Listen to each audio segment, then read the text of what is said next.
In our modern world, the fear of technology gone horrifically wrong is one that we face on a daily basis. The rapid and unrestrained advancement of artificial intelligence has cast a shadow over almost every aspect of our lives, including our art and entertainment. But long before our worst technological nightmares had been realized, then I've also got all these electronics in me, like my camera eyeballs, and bunches of sensors and computer parts like a CPU and stuff. A young director named James Cameron was already predicting many of these 21st century terrors all the way back in 1984 with his breakout hit, The Terminator. The film was an instant classic upon release and quotable to boot, "Fuck you, asshole." quickly entrenching itself in the cultural lexicon. Say, "I'll be back." Say that line. Come on now. Throwing fuel on the well-received fire of his initial spark of genius, Cameron cemented its position when he followed it up with the equally, if not more beloved, Terminator 2. With this powerhouse duo achieving unforeseen success, the stage seemed set for a franchise that could not falter. And yet, as further installments trickled out over the following decades, it was clear that quantity did not assure quality. Containing 6 films in total, but only 2 worth watching, the Terminator series has largely proven unable to live up to its own legacy, with each ensuing sequel after T2 trying and failing to struggle against an inevitable fate. How did the franchise do the impossible, delivering back-to-back barn burners only to drown under the weight of its own endoskeleton? And is there still hope to save the future of the series, or is there truly no stopping this unstoppable decline? The year was 1982, and filmmaker in training James Cameron was in Italy, where he had been sidelined from Piranha 2 when he was rendered bedridden by illness. In the throes of fever dreams, the young sci-fi aficionado repeatedly saw imagery of a killer robot emerging from a curtain of flames. Struck by his apocalyptic visions, Cameron went to work crafting a narrative with the cold, metallic antagonist at its heart. His resulting film, The Terminator, earned its place in the pantheon of genre, fondly remembered alongside others from its time such as Alien and Predator. Equal parts action shoot-'em-up, slasher, and hero's journey, The Terminator had an instantly memorable script and wide appeal. At its start, we are offered a brief glimpse of a shattered world, one in which machines have become sentient and have nearly exterminated their human progenitors. As creator and creation wrest for control of the Earth, the machines go for a Hail Mary, sending a Model 101 Series 800 Terminator back in time to assassinate the mother of the leader of the Resistance, assuring he'll never be born, leaving them free to conquer the planet. He's shortly followed by Michael Mean Bean Bean as Kyle Reese, a soldier with the Resistance who has been tasked with stopping the Terminator, thus assuring military victory. The Terminator, convincingly brought online by the physically imposing Arnold Schwarzenegger, immediately gets to work eliminating potential targets with emotionless ease. Here we're introduced to a haplessly bumbling young waitress named Sarah Connor, played by Linda Hamilton. Living the life of a carefree 20-something-year-old, Sarah has no idea she is destined to become a pivotal historical figure. But when it's her turn for capital T termination, Sergeant Reese intervenes, setting the stage for our budding heroine to influence the fate of all mankind. As Reese states, the Terminator is not easily thwarted and is programmed to execute a single command: end the Connor bloodline. It doesn't feel pity, or remorse, or fear, and it absolutely will not stop. Ever. Over the course of the two doing anything and everything they can to escape the mindless killer, we discover that as the apocalypse was low on material for Reese's spank bank, he's taken a liking to the woman he's been assigned to protect and ends up fathering strategic genius John Connor. By the movie's end, Sarah has stepped into her role as future juvenile boot camp instructor, Reese is killed by the Terminator, now stripped down to its endoskeleton, and Connor is finally able to put an end to the unceasing terror of her would-be assassin. Despite its audacious premise, Cameron and his crew, including effects legends Stan Winston and Gene Warren Jr., used every technique at their disposal to bring the bleak world of the Terminator to life, and audiences responded accordingly. While Cameron still contends that the movie could have been an even bigger hit had the studio marketed it correctly, the film was #1 at the box office for 2 weeks, and given its fall release date, usually a sluggish time for ticket sales, the director remarked that it was better to be a big fish in a small pond than the other way around. Though some critics saw it as little more than cartoonish violence pumped up to the nth degree, The Terminator was well received by the public, and the popularity surrounding it only grew with its release to video and television. The Terminator's unexpected profits meant that most of the parties involved expected a sequel to be greenlit eventually. James Cameron, for his part, was busy working on a different sequel, though he and Schwarzenegger did engage in early discussions about a potential second Terminator movie. I tell you that I would like to do a Terminator 2, and they are now packaging that deal So it could easily be possible within the next future to see a Terminator 2. But any further action would soon be stonewalled by Hemdale Film Corp., who owned 50% of the rights and refused to cooperate with any future projects after a falling out with Cameron. This stalemate continued until 1989, when Arnold personally convinced independent movie mogul Mario Kassar, head of Carolco Pictures, to put up over $10 million to buy out the rights from Hemdale. In exchange for funding, Kassar expected the Terminator sequel to hit theaters by the summer of 1991, leaving Cameron with very little time to create a bigger, better, more technologically advanced film from scratch. Jim called me up one day and he said, Terminator 2 is on, and we're already behind schedule.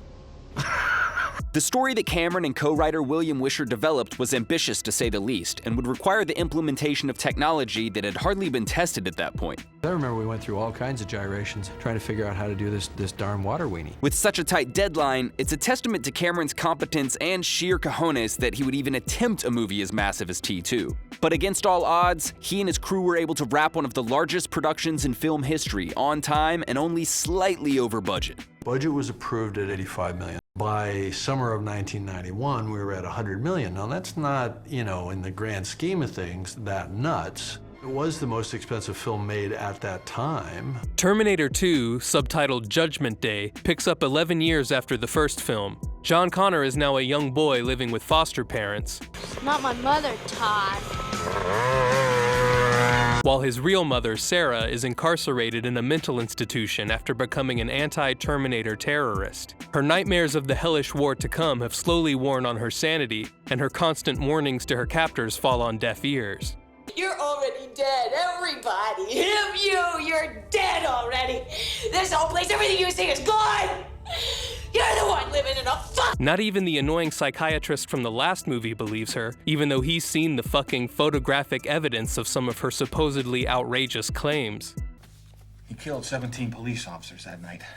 Unbeknownst to Sarah, Skynet has sent back another Terminator to hunt her son John. The new T-1000 is infinitely more sophisticated than the dusty old T-800, with the ability to shapeshift its liquid polyalloy body to replicate almost any material, which really undercuts Reese's claim that the previous inferior Terminator was basically Skynet's last-ditch effort. Luckily, future John anticipated the machine army's lack of originality and, without another father to send back in time, reprogrammed a separate ass-out Arnie model to protect his younger self. Together, the adolescent John and his pet Terminator break Sarah out of confinement and narrowly escape from the relentless T-1000. At first, Sarah is understandably suspicious of the reprogrammed machine, but John convinces her to see the softer side of the cold killer robot. Strangely, she even comes to think of it as the ideal stepdad. Of all the would-be fathers who came and went over the years, this machine, was the only one who measured up. Now more determined than ever to stop Judgment Day, Sarah leads the team to attack Cyberdyne HQ and destroy any traces of Skynet before it can be born. You can kill Skynet before it's born. No. Let's not talk about Genesis any sooner than we absolutely have to. After several escalating encounters, the damn near immortal T-1000 is finally terminated, and the Model 101 decides it too must be destroyed to ensure no trace of Skynet is left behind. It bids a non-teary goodbye to John, and business shakes with Sarah before taking a dip into the molten steel. The film concludes with an epilogue set in 2029 that looks very different now that Judgment Day has been averted, though clearly mankind has continued to invent some astonishing and dangerous technology. John fights the war differently than it was foretold. Here, on the battlefield of the Senate. At least that was the film's conclusion, before early test audiences correctly insisted that it sucked and was super lame. With less than a week before release, Cameron was forced to hack together a new ending from existing footage in order to hit their film printing deadline. I think we had like 2 days or 3 days to pull this ending out of our butts. But while Terminator 2 barely met its release date, it far surpassed expectations when it hit theaters, and quickly became the highest-grossing film of the year by a large margin.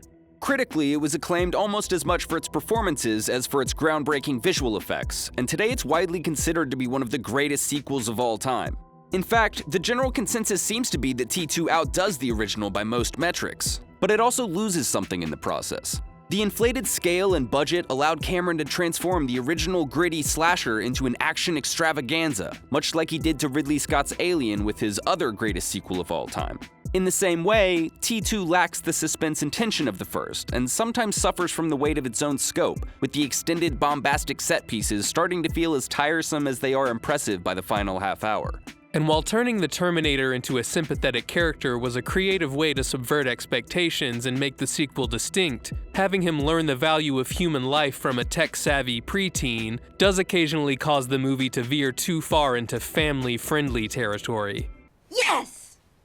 Cool. My own Terminator. My own Terminator. Thursday nights on ABC Family. Flaws aside, T2 remains a remarkable achievement of movie making, and it's clear that Cameron had intended it to be an epic conclusion to the story begun in The Terminator, where Sarah is finally able to change the course of fate and give the world a happy ending. Emphasis on ending. However, the blockbuster success of Terminator 2 altered the future of the series forever. It launched the franchise proper with a flood of merchandise and other media, including an elaborate 3D theme park attraction that received the infamous Jim Cameron level of hands-on scrutiny. Let me show you what I want you to do. It kind of goes like that. Why don't you shoot to my hand? By dwarfing the returns of the original and reaching a much wider audience, T2 practically ensured an eventual trilogy. But with Judgment Day now prevented, the subsequent films would be doomed to find ways of repeating the same dark fate again and again. While Cameron may have struck gold with T2, the future of the franchise looked increasingly unpredictable when Carol Co., which owned 50% of the rights, went bankrupt in 1995. After a liquidation auction, a failed bid by Arnie to get Jim to go halfsies, and an absolute clusterfuck involving about a dozen separate entities, Carol Co-founders Mario Kassar and Andrew Voina somehow emerged from their own studio's dissolution victorious, purchasing the rights to the Terminator franchise and later launching an all-new studio, C2 Pictures. Get it? C for Carol Co., and 2 because they ran the last one into the ground. Funny how that works. Kassar and Voina would ultimately obtain the other 50% of the rights from Galen Hurd in 1998 and set about the unenviable task of figuring out where the hell a third Terminator film could even go. Teddy Sarafian, with an entire 3 writing credits to his name, was brought in to chart a narrative course for the beloved IP and penned a script that failed to impress James Cameron, who passed on directing. Did you ever meet James Cameron? Huh? You ever meet James Cameron? I've never met James Cameron. I dig him. No. Dat funky man Jonathan Mostow, the gaps in his resume not dissimilar to those in Arnie's grill, came aboard instead. According to Mostow, Sarafian's draft underwent serious revisions, though one plot point remained. The new villain would be a woman! With the turn of the millennium, T3 shifted into gear, with Schwarzenegger formally signing on to the project, which seemed about as official a green light as one could get. Unfortunately, this is where the continuity and cast would end. Despite the fact it was reported that Edward Furlong would reprise his role as John Connor, Mostow ultimately chose guy you went to high school with, Nick Stahl, to fill his scuffed Converses. To her credit, Linda Hamilton expressed zero interest as the script put Sarah squarely on the back burner. To his credit, Mostow decided to remove Sarah Connor from the movie altogether as opposed to recasting the iconic role. Almost derailed by Arnie's impending stint as the Governator, principal photography for the aptly titled Rise of the Machines began in 2002 and proceeded for what sounds like a grueling 100-day shoot that included some of the most ambitious stunt work yet. Though brief snippets would be released, the film was kept under a veil of secrecy, and it wasn't until a year later, in the summer of 2003, that fans would get their then once-in-a-decade Terminator movie. The opening of T3 Rise of the Machines is by the book.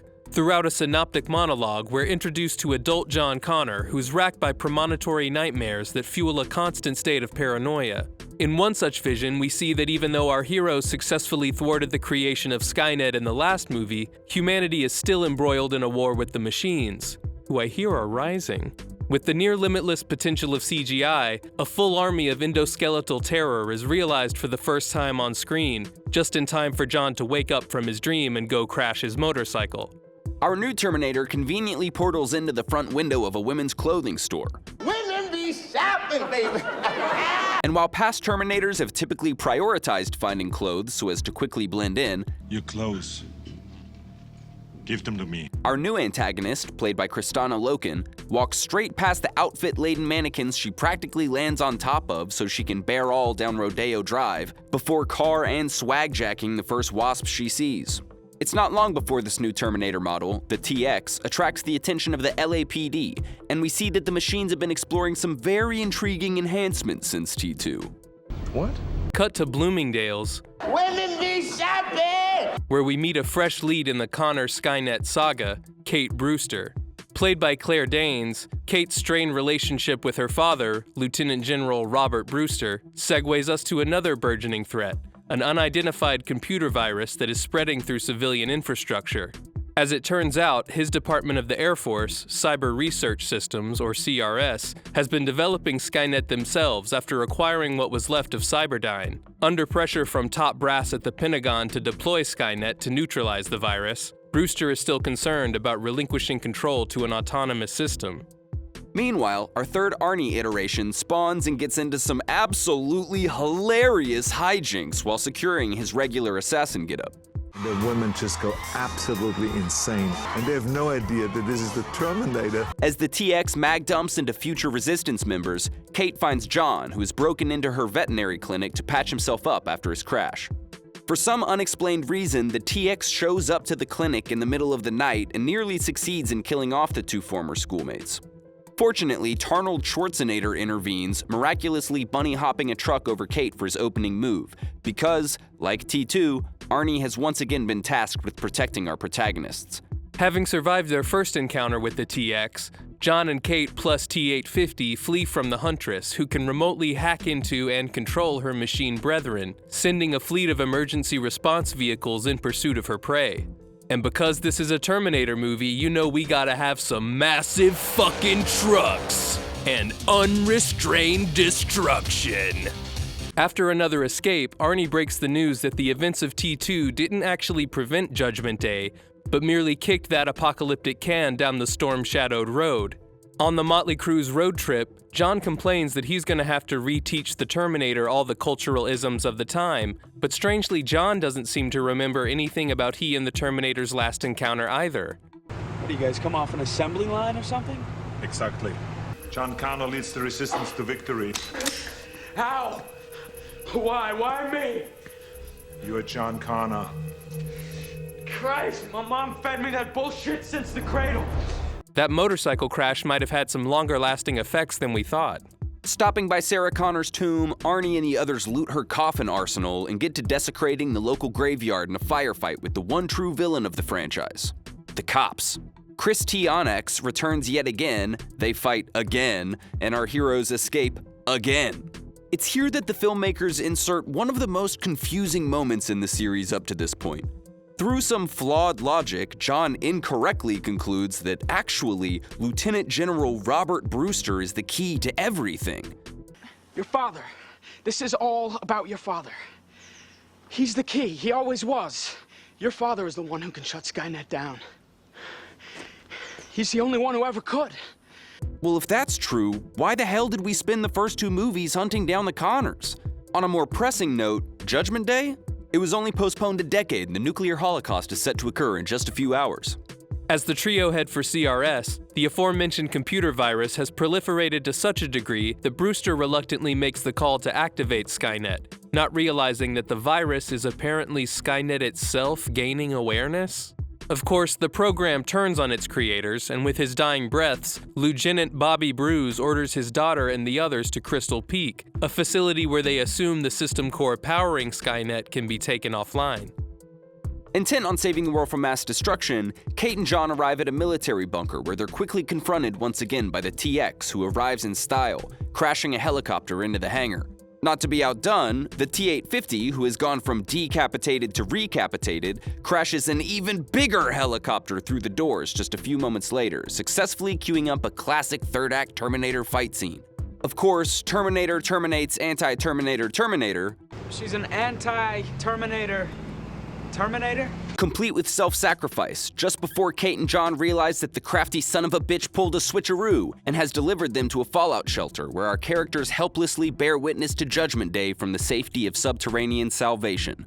Released summer of 2003, Terminator Rise Against the Machines did relatively well, becoming the 8th highest earner of the year. Critics generally deemed it somewhere on the spectrum of acceptable to pretty good, and fans had about as tepid a reaction as one would assume given the movie just described. Accompanying the film were a series of detailed action figures. Those guys are SOL now, because the Terminator, he's loaded, right? And a few video games which would continue to build out the Terminator lore. perhaps a bit too much. Hi, I'm Chief Master Sergeant William Candy. Time has not been kind to T3, however. Though it features the original Terminator himself, practical effects from Stan Winston, and all the requisite dialogue, it cannot seem to escape the gravitational pull of its own mediocrity. Nick Stahl is so miscast that at times you forget he's supposed to be portraying legendary military strategist John Connor, the action scenes are as predictable as they are plotting, and what originality the script does possess leaves one wanting. Talk to the hand. The only truly novel thread, that of Skynet's viral creep towards sentience and weaponization against its own consciousness, is so muddled that it's difficult to ascertain what's actually going on. In the end, Rise of the Machines just cements the inevitability of Judgment Day, and in doing so, undercuts the heroics of T2 and Cameron's decision to wrap up the story on a positive note. And then there's the all-new TX. Oh, TX.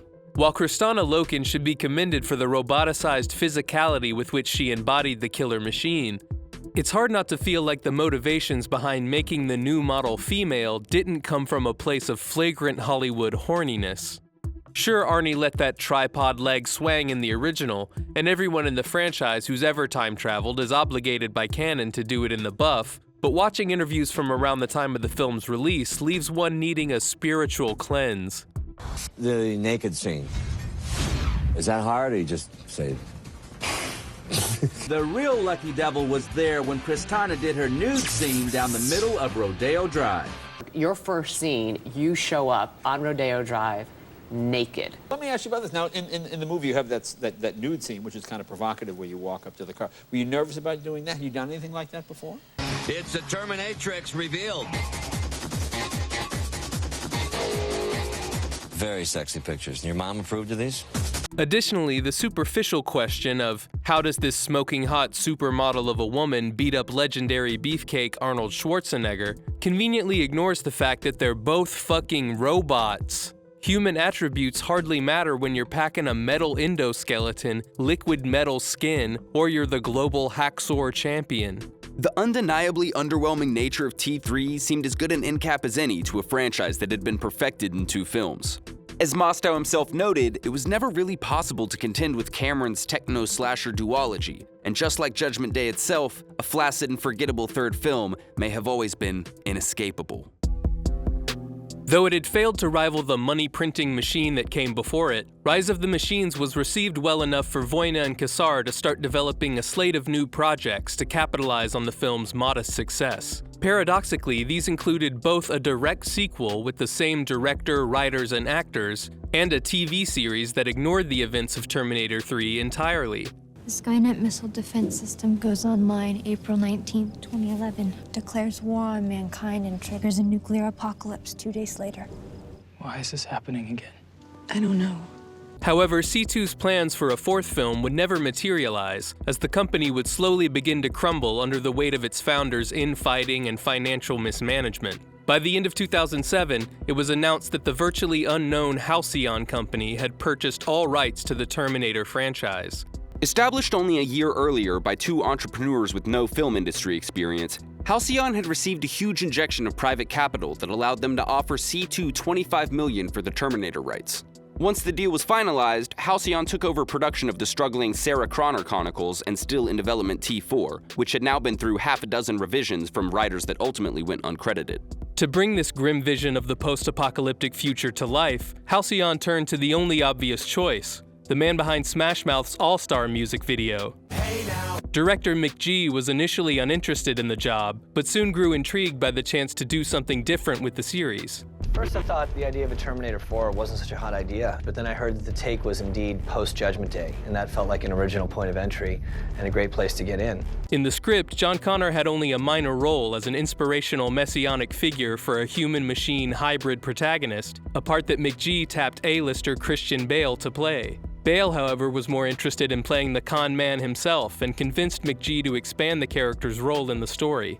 Even more changes would be made to the already patchwork script once shooting commenced, including comprehensive revisions from Jonathan Nolan, brother of Sir Chris. He would eventually have to walk away from the project and any writing credit, but McG was insistent in interviews that he and Nolan had departed from the previous drafts and truly made the story their own. But right from the opening credits, it's clear that the final version of Terminator Salvation does at least retain John Connor's Jesus overtones. It begins in 2003, where a death row inmate named Marcus Wright is preparing to get lethal injected and is persuaded by Dr. Helena Bonham Carter to donate his body to Cyberdyne for educational and scientific purposes, which may mean research to help cure her cancer, but could technically include being turned into a cybernetic monstrosity. Gotta read that fine print, folks.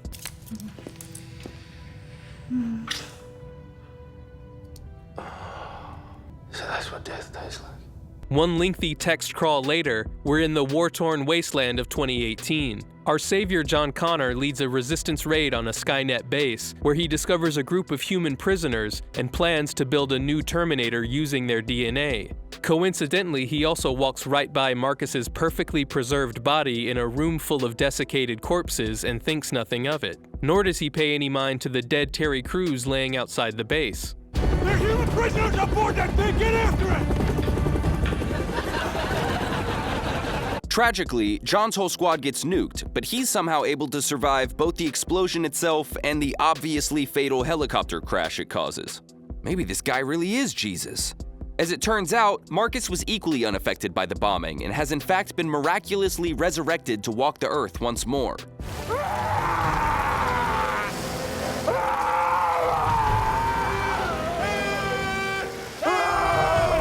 After demanding to speak with military leadership, John learns that the Skynet base held the codes to a hidden signal that can be used to directly control the machines and potentially win the war. He's further informed that a Skynet kill list was recently intercepted with his and another name at the top. Well, who's number one? An unknown, a civilian.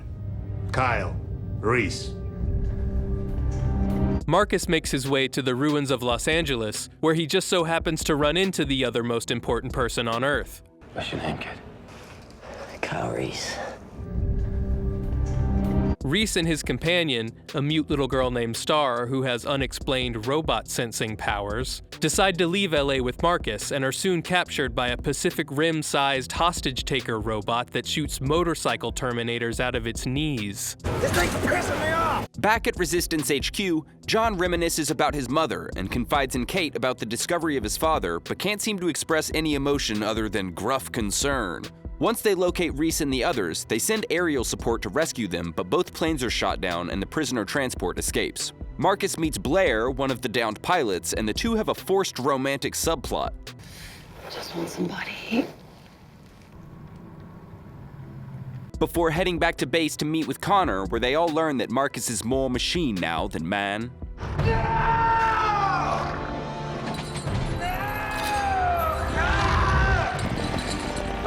It seems John, over the years, has become a bigoted technophobe and refuses to believe that Marcus might not be evil, despite the closest thing to a father figure in his life being a fucking Terminator. Not he, Blair. It was the only one left. Don't be naive. Eventually, he overcomes his prejudice, and they form a truce in order to save Reese, both making their way into the heart of Skynet's Silicon Valley headquarters. While John goes to free the prisoners, Marcus gets a software update and syncs his contacts before coming face to interface with Skynet, taking the form of Dr. Bonham Carter to monologue about his role in its master plan.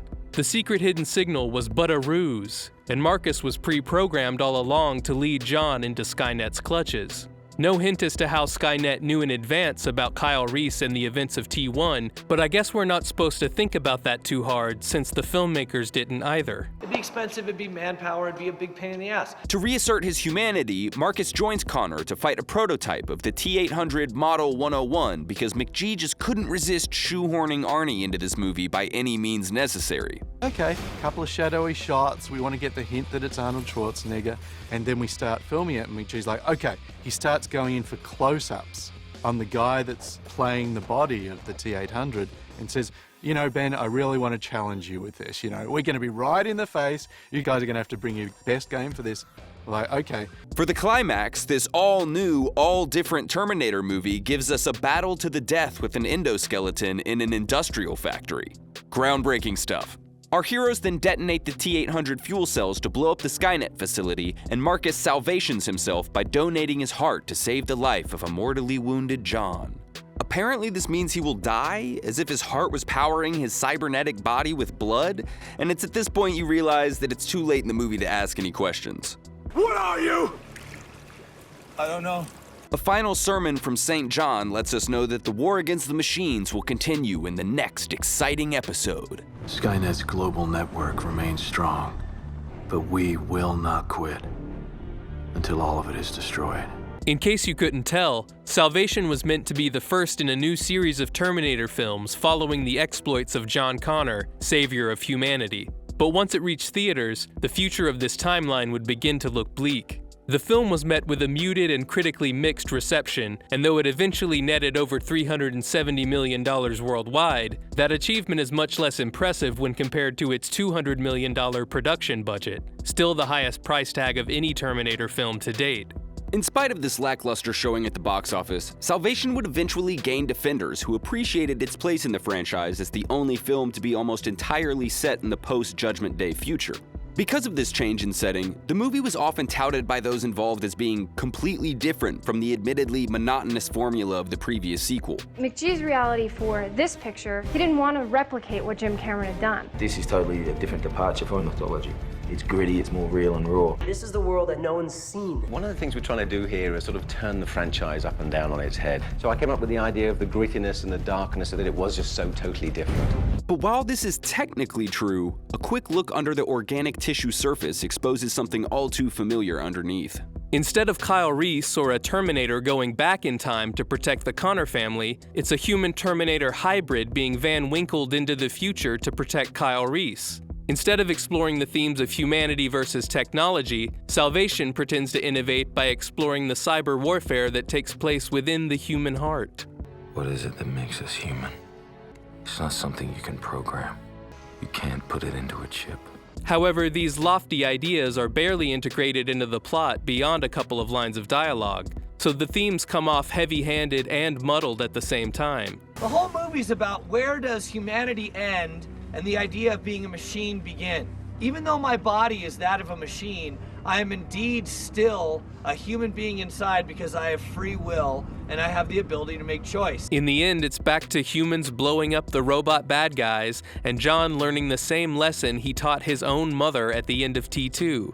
Much of the blame for this historic fumble can be assigned to McGee, who seemed to be far too interested in filling the movie with new military weaponry and bigger explosions to insert much in the way of plot or character. Mike says, "How big do you want it?" And McGee says, "Bigger." We worked very intimately with the Air Force at Kirtland Air Force Base there, and they let us use the Pavehawk H-60 helicopter, C-130s, A-10s, also the Osprey, which is a vertical takeoff and landing aircraft. I want it bigger than Apocalypse Now. I want to feel the heat coming off, and I want to know that we made our mark, and that concussion is felt throughout the western United States. I hate action for action's sake. There will be no noise in this movie.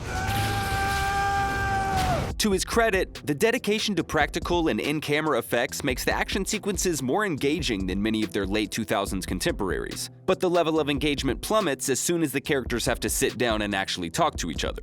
Both Marcus and Connor are so bland and one-dimensional that even together they can't manage to be interesting. Marcus has some shady criminal history that is vaguely alluded to, but we're never told what he did or why he was supposedly such a bad person, so it's impossible to get invested in his salvation arc. Ironically, John Connor is even more robotic than Marcus, with Christian Bale giving a remarkably one-note performance in his goofy Batman voice from the year prior. This is John Connor. If you're listening to this, you are the Resistance. You tell me where I can find Kyle Reese. Yeah? Damn him! You! Move! Delay the attack. I have a chance to infiltrate Skynet and rescue those prisoners. Give me that opportunity. No, absolutely not. Someone knows where he is. The character, as portrayed by Bale, has been drained of any defining personality traits, which makes his infamous on-set freakout even more hilarious in retrospect. Why the fuck are you walking right through? Da-da-da-da like this in the background. What the fuck is it with you? You got any fucking idea about, hey, it's fucking distracting having somebody walking up behind Bryce in the middle of the fucking scene? I was looking at the light. Oh, good for you! Like, damn, where was all that passion in the actual movie? And did he really need to concentrate that hard to get into the character of painfully generic soldier man in a glorified National Guard commercial? This supposedly elite Oscar-winning actor is so fucking flatlined through this whole movie that we— What the fuck are you doing? Oh, Christian, it was just, you know, constructive criticism. Fucking kick your fucking shit! Over 15 years later, Salvation has turned out to be the most frustrating movie in a series full of disappointments. It had the chance to do something drastically different in structure and story, but repeatedly failed to do so whenever the temptation of referencing the Cameron films proved too great. Come on! That frustration would be felt most acutely by the Halcyon Company, who, within just a few months of Salvation's release, were forced to file for Chapter 11 bankruptcy amid legal and fiscal troubles that put an end to their planned trilogy and put the arguably cursed Terminator rights back on the market. I wish them better luck than we had. It didn't work for us, you know? It was a shame, but it just, everything was against us. But no, I didn't talk with anyone about it. I knew that we gave it a shot. It didn't work. I know the reasons for that, but no, there's, you know, wisdom sometimes is knowing when you just need to walk away. The seemingly unending squabble over rights would once again kick off after the underwhelming dust settled following Terminator Salvation, resulting in Annapurna Pictures securing the rights, bringing on sibling studio Skydance to produce, and then promptly bolting in the night to avoid falling prey to the Terminator bankruptcy curse. While some at the time reported that McG might make a return as director, it was ultimately decided that Alan Taylor, fresh off his ambient for the screen Thor: The Dark World, would try and craft an uninspiring script into something worthy of carrying the Terminator name. Because it was made in the mid-2010s, writers Lita Kalogridis and Patrick Lussier, who passed on the project 3 times, decided to go for what was quickly becoming a Hollywood trend: the multiverse. No more having to worry whether this 5th installment would clash with previous timelines. Now all timelines were valid and occurring simultaneously, allowing them to be integrated or ignored at the writer's whim. This loophole allowed Kalogridis and Lussier to write one of the most confusing scripts of the decade, sure to confound and befuddle audiences at every twist and turn. And that's exactly what Terminator's Sega Genesis does, delivering a scorching hot mess laden with impressive visual effects and far less impressive acting. Reese. No, I'm not gonna let a machine tell me what's possible. Let's just go ahead and rip this band-aid off. Genesis begins with the classic corny monologue. We see the missiles launched on Judgment Day and the whole world goes to shit. When T-Day comes and humans appear poised to overthrow their mechanized oppressors, we watch OG Arnie get picked off the assembly line and stance up on the portal where he's sent back just like always. He's shortly followed by Jai Courtney as Kyle Reese. Unfortunately, just as we see him transported back in time, John Connor gets magma-mouthed by a totally inconspicuous antagonist. During his time travels, Reese experiences glimpses of an alternate timeline, one in which he becomes a Genesis gamer. On an expedition into the Valley of the Uncanny, we recreate shot for shot the opening scene of the first Terminator, complete with Billy Joe Armstrong standing in for Billy Joe Paxton. But just when the viewer is tempted to self-terminate to escape this fresh hell, real 65-year-old Arnie returns to shake things up. He just needs a little help removing his hood first. We continue the uninspired Terminator remake as Reese is chased by the Popo, but here's where things get really interesting. This isn't just any cop, it's a motherfucking T-1000 liquid metal cop! We're not just remaking Terminator, it's a goddamn T1, T2 mashup! We scamper through a clothing store, getting our high-top Nike shot, where Reese begins his unlikely performance in a buddy cop movie. Fortunately, an unfamiliar face bearing familiar lines comes to the rescue. Come with me if you want to live! In the form of Emilia Clarke as Sarah Connor. Connor reveals that instead of being the helpless and naive character we know from the Terminator, this boss bitch version of Sarah is clued into the whole shebang. Time travel, endoskeletons, even her crotch goblin who goes on to save humanity. This is because in her timeline, Connor has been under the protection of another Arnie she lovingly refers to as Pops since childhood. We fight the T-1000 again, and then shortly thereafter again, we get the obligatory Terminator marching out of a wall of flames, and Connor vanquishes the T-1000 with acid rain. We get to mixing verses as Sarah reveals she's in the possession of a DIY time displacement device, and she and Reese plan to travel not to 1997 to stop Judgment Day, but to 2017, which Reese recommends on account of the flashes he's been getting of another life, in which SegaNet is Sky Genesis. Wait. Remember, Genesis is Skynet. Pops reveals that Reese is actually remembering his own life in the now-shifted timeline due to the presence of a nexus point in the time flow of the quantum field. Yeah, someone should have their screenwriting privileges revoked after that crock of shit. Apparently, John Connor being compromised has led to this nexus point, which changed everything James Cameron ever wrote. Determined to stop Genesis, Sarah and Reese temporally displace themselves, making the trip nip to tit, clit to tip. Time birthed onto a busy freeway in 2017 San Fran, mortal man Kyle Reese absorbs the force of a caddy plowing into him at 45 miles per hour, attracting the attention of the 5-0. Here we meet an older version of the cop who witnessed the liquid metal form of the T-1000, played by Oscar winner J.K. Simmons, who, I'll tell ya, had a direct line to my funny bone for the whole movie. Goddamn time-traveling robots covering up their goddamn tracks. Knew it. Arrested for public indecency, Sarah and Reese are introduced and reintroduced, respectively, to John Connor, who helps spring them. Having waited the intervening 33 years for their arrival, Pops shows up, fingering the asshole of a life-size teddy bear, and gets to shredding its fluffy gastrointestinal tract in an effort to kill John. Why did you do that? Because he's a killer! The reason Pops got a little trigger-happy is that John Connor is something we've never seen before. A human nanobot hybrid developed by Skynet to assimilate the most powerful weapon their enemy ever had, John Connor himself.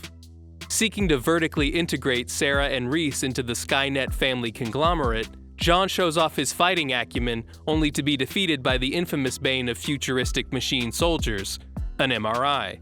We find out that here in 2017, Cyberdyne has created Genesis, an operating system that will link all of a person's tech together in a cloud and has the incredibly advanced personality of a 6-year-old. I cannot wait to meet you all tomorrow. We will change the future together. This is, of course, our Skynet Trojan horse, and so our heroes must hit the armory to load up so we can shoot the fuck out of this third act, even though, as Pops tells us, Nano John is impervious to conventional weaponry. The screenwriters being as trigger-happy as Pop, Con Johnner shows up to the armory, forcing our protagonists to flee, and because this is a Terminator movie, you know we've gotta have some massive fucking truck! Or a school bus? Sure, that's big enough, I guess.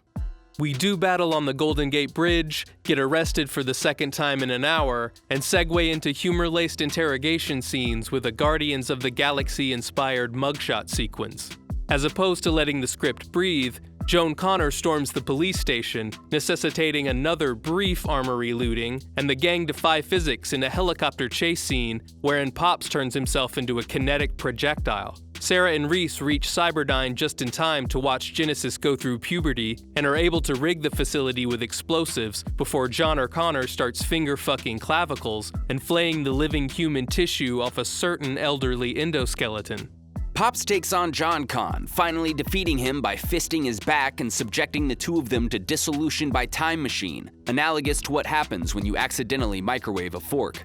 Even though this self-sacrifice was supposed to be emotionally impactful, Arnie is spared when he's jettisoned into a pool of liquid metal where he miraculously reforms and gets some upgrades, so the fanboys wouldn't get too weepy.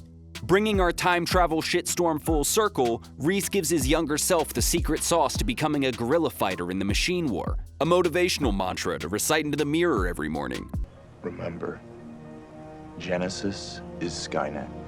Closing us out with a perfectly meaningless epilogue assembled via the Terminator word bank, we're rescued by the credits and original theme. Released summer of 2015, Terminator Genesis received as warm a welcome as one would give a septuple kidney punch. Netting an underwhelming $89 million in the US, the film was saved by international audiences, where another $350 million was reportedly almost enough to cover the film's bloated marketing budget. Critics rightly tore it to pieces, while fans had largely mixed opinions. Though 2 sequels and a TV series were planned, all associated projects were shelved following the icy reception. For what it's worth, there were many elements of Terminator Genisys that could have lent to a painless production. Multiple members of the cast and crew had worked together before. I had the privilege of working with Jai a couple years ago. One of the first people we cast, besides Arnold, was Amelia as Sarah, and the nice thing for me was I had a history with her in Game of Thrones. I feel like I'm just making a movie with a bunch of friends because we got to work with Byung Lee on G.I. Joe. JK I'd worked with a million years ago in Oz when he was a white supremacist.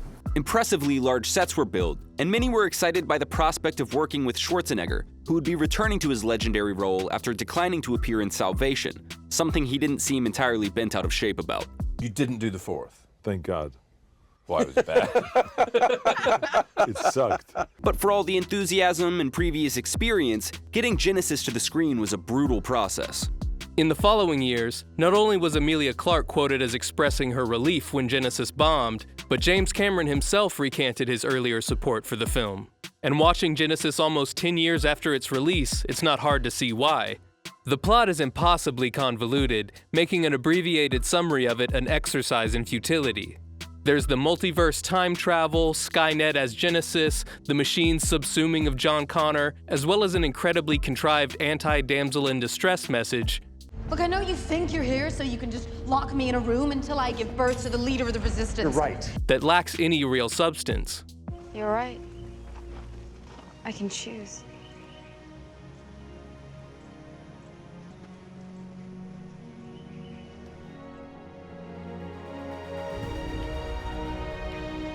And yet, for all of that, and for as mind-bending as the screenwriters thought their nexus point in the quantum field was, we still end up just reenacting previous installments as our protagonist storms Cyberdyne to dismantle Skynet, Genisys, so that this time we actually totally will prevent Judgment Day. For good this time. Or should I say, for good in this timeline.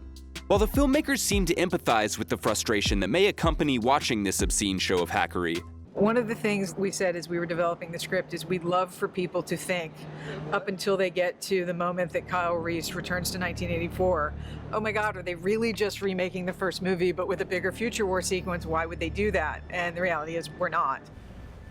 But we are pretty meticulously recreating that initial 1984 sequence. Again, it's not a shot-for-shot remake, but there's definitely a lot of homage.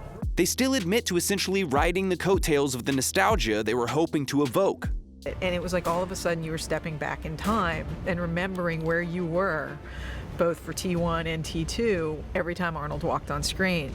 Genisys is nothing more than a shameless reboot, as was all the rage in the 2010s, complete with a mid-credits scene nullifying the entire third act. But even then it manages to go above and beyond, below and within, in its staunch refusal to think outside the box.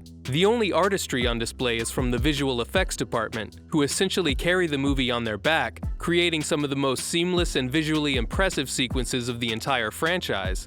Beyond that, Genisys is a bleakly unimaginative cash grab, a 2-hour failed attempt to capture Cameron's raw magic in the style of a flawed imitator. And though it should have signaled the final seppuku cut for a franchise that clearly had more lives than installments, it was the Terminator franchise after all, and our assailant is never down for good. Following the failed launch of Genisys, Skydance Productions continued to claim that its timeline-jumping multiverse was still a go, pending some minor readjustments. This turned out to be corporate speak for worldwide market research, intended to determine what a faceless aggregate of fans didn't like about Genisys and what they wanted instead, which, incidentally, is exactly how an evil artificial intelligence would approach creating a film.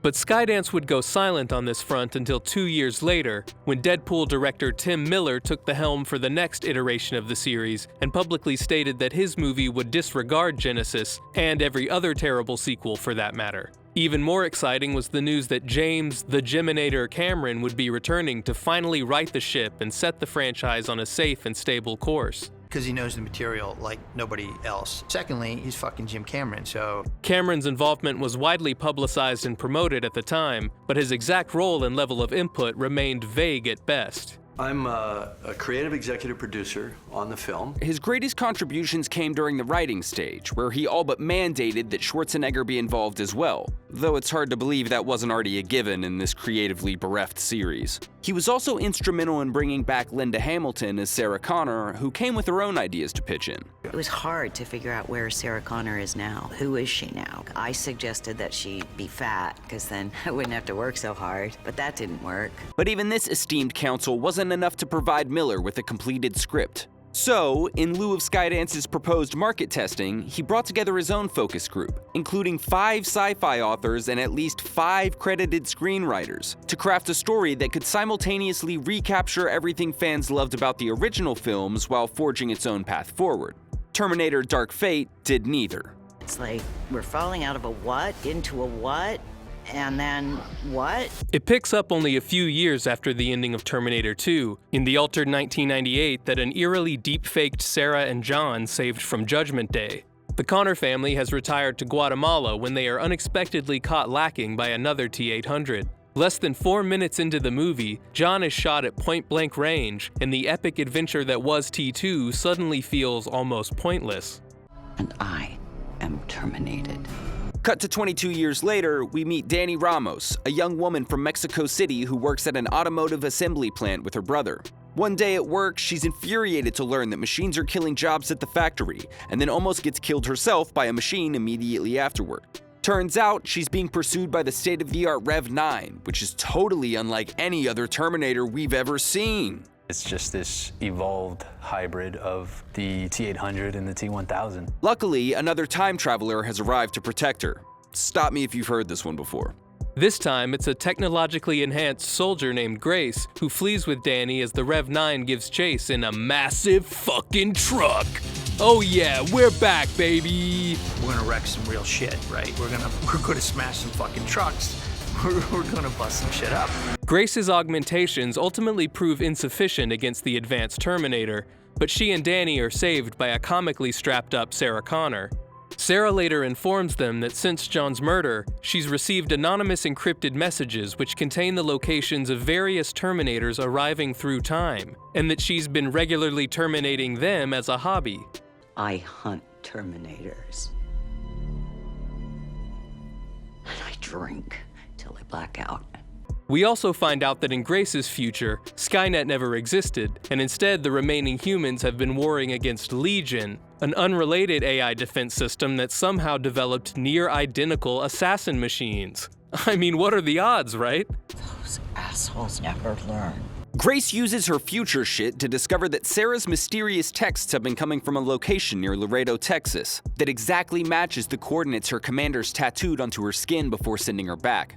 The trio attempt an illegal crossing into the States, where we see that Sarah's Spanish has only slightly improved since the 90s, Necesito estar con ella. while the Rev 9 joins a modern-day dystopian force and picks up their trail. They follow the coordinates and arrive to find the T-800 that killed John, now living as a red-blooded, patriotic Austrian-American named Carl, and even raising a surrogate family. That's your little Terminator kid? It appears that this Terminator has become self-aware after years of domesticity, and had been sending Sarah the messages to give her some sense of purpose after taking John from her. We're told the T-800 was able to measure shock waves through time to explain how it knew the locations of the other Terminators, but that doesn't explain what they were being sent to do if John was already dead. And if Skynet never existed after the events of T2, who or what sent Carl back in the first place? I'm never gonna fucking call you Carl. Faced with a fight-or-flight decision, Dani takes charge and resolves to confront the Rev 9 head-on, leading the team on a series of protracted action sequences that see them battling in a stolen plane, falling in a Humvee from said plane, dangling from a hydroelectric dam, and ultimately ending up in the requisite industrial plant for the final confrontation. We learn, to no one's surprise, that Dani is our replacement chosen one for this timeline. She's John. And both Grace and Carl sacrifice themselves to destroy the Rev 9, allowing Sarah and Dani to survive and stop the rise of Legion in a future trilogy that was fated to fail before it even started. Well, fuck fate. When Terminator Dark Fate was released in 2019, it was reviewed more favorably than the embarrassment that was Genesis, but instantly tanked at the box office and grossed only a fraction of the previous film's earnings. It would go on to lose an estimated $122 million by the end of its run, cementing its place as one of Hollywood's biggest bombs. Needless to say, Dark Fate's dismal performance meant the 2 sequels Skydance had in development were scrapped. I won't be back.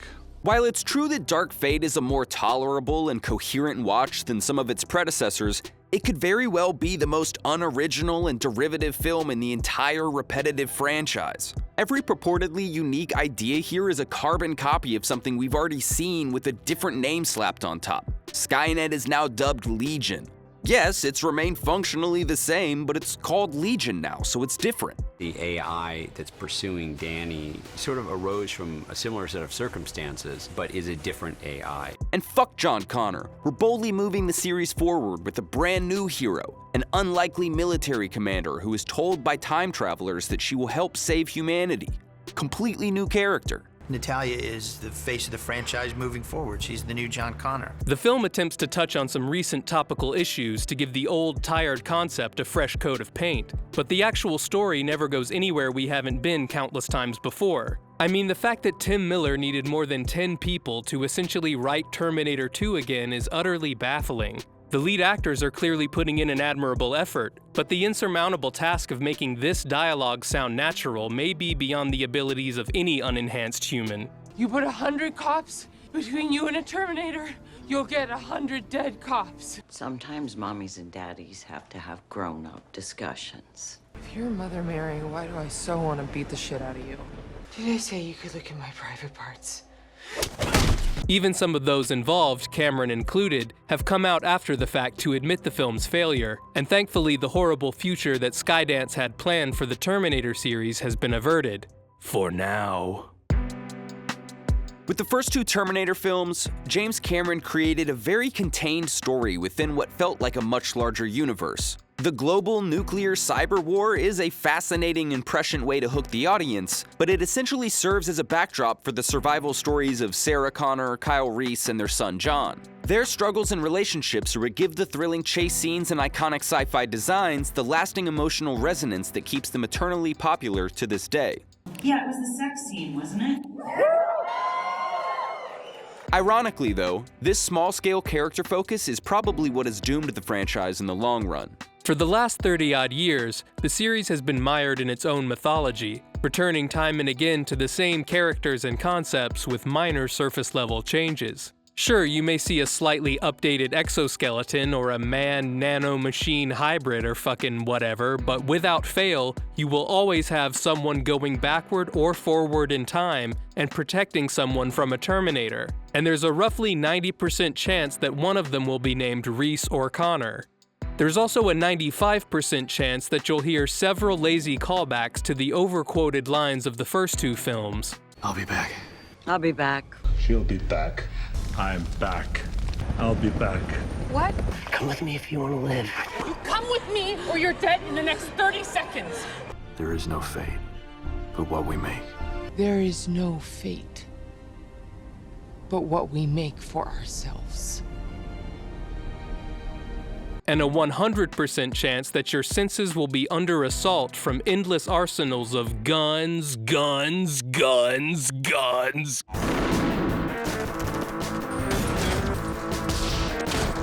Wait!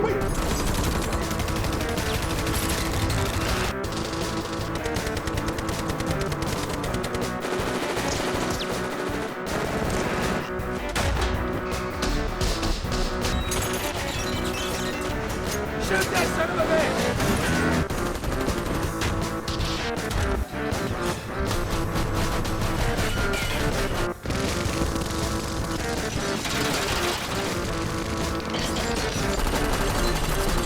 Off-gauge autoloader.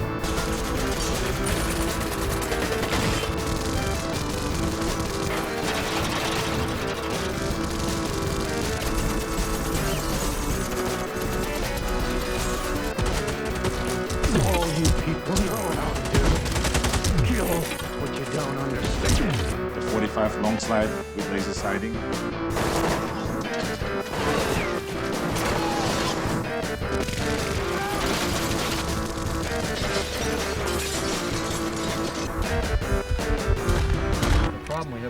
American myths that we're trying to live up to.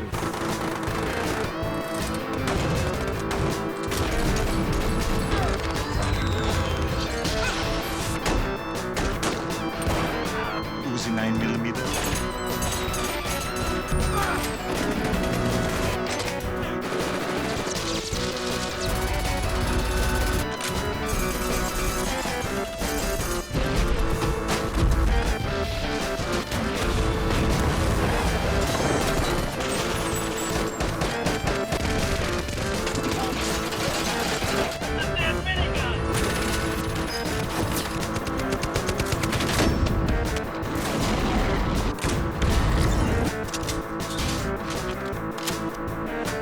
Here's my prescription.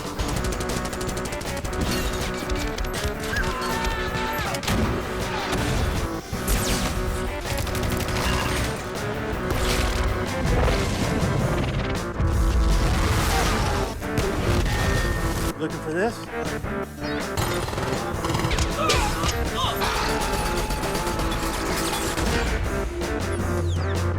That's a good gun.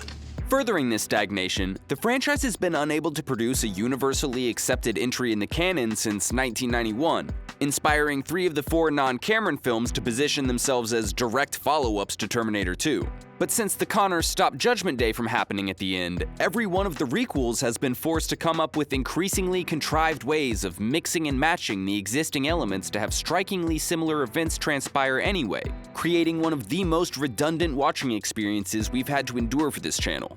To this date, Skydance Productions is the only company with the dubious honor of being in business long enough to make more than one Terminator movie, and it's hard to imagine they'll be content to let the indestructible IP die anytime soon. While no official announcements have yet been made, Cameron has claimed to be conceptualizing a 7th installment that promises to dispense with the entire continuity and iconography of the franchise. While some fans may be comforted at the notion that the original creator is now back in control, Cameron has proven to be especially inconsistent and unreliable with his statements about the Terminator series. The new film, which in my mind I think of as the 3rd film, the franchise has been reinvigorated. Like this is a renaissance. This is a continuation of the story from Terminator 1 and Terminator 2, and we're pretending the other films were a bad dream. His fascination with emerging technology has seemingly blinded him to the real threat it poses in our modern day. After all, this is the same man who's unabashedly entrusting AI to slather his old films in algorithmically generated petroleum jelly and call it remastering. He can't be bargained with. He can't be reasoned with. He doesn't feel pity or remorse or fear. And he absolutely will not stop. Ever. The war against the machines will continue. And when a new Terminator is unleashed, we will be there to fight. The future is not set. There's no fate but what we make. Come with me if you want to live. I'll be back. Hasta la vista, baby.